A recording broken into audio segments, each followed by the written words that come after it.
12 ভোল্টের battery charger কিভাবে বানাতে হয় তার একটি ক্যাটালগ এখানে দেওয়া আছে। তারপরও আমি বিস্তারিত বুঝিয়ে বলছি আপনাদের সুবিধার জন্য। আপনারা চাইলে এই ক্যাটালগটি দেখে 12 ভোল্টের ব্যাটারি চার্জার বানিয়ে নিতে পারবেন ঘরে বসে। আমি কি করেছি দেখেন, উপরে দেখা যাচ্ছে একটি 12 ভোল্টের ট্রান্সফরমার। এই ট্রান্সফরমারের মেইন দুটি টার্মিনালের সাথে 2 পিন প্লাগটি আমি জয়েন করে রেখেছি।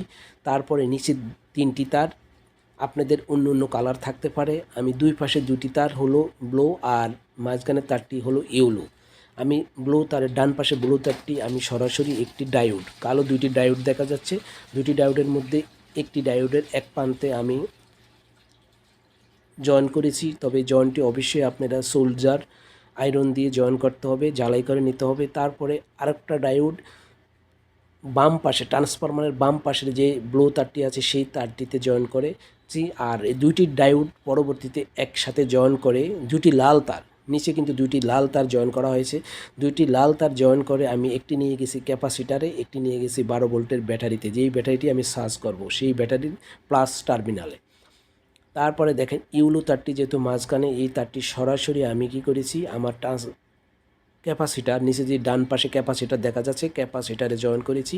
ক্যাপাসিটার থেকে আরেকটি কালো তার সরাসরি নিয়ে সেটা কি করা হয়েছে, এই ব্যাটারিতে, যেই ব্যাটারি চার্জ করবো সেই ব্যাটারির মাইনাস টার্মিনালে বসানো হয়েছে। ব্যাটারির মাইনাস টার্মিনাল থেকে আরেকটি তার জয়েন করে সেটা নিয়ে নেওয়া হয়েছে 3 ভোল্ট এলইডিতে।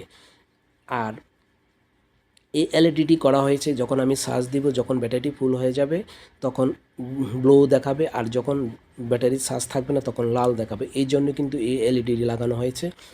আর উপরে ট্রান্সফরমারের ব্লু তারটি আমি আরেকটি ডায়োডের এক প্রান্তে জয়েন করেছি, জয়েন করে সেখান থেকে আরেকটি তার আমি কি করেছি আমার এলইডির জন্য একটি ট্রানজিস্টার 1K ট্রানজিস্টারের সাথে জয়েন করেছি। ট্রানজিস্টারের অপর প্রান্তটি এলইডির এক প্রান্তে জয়েন করা হয়েছে।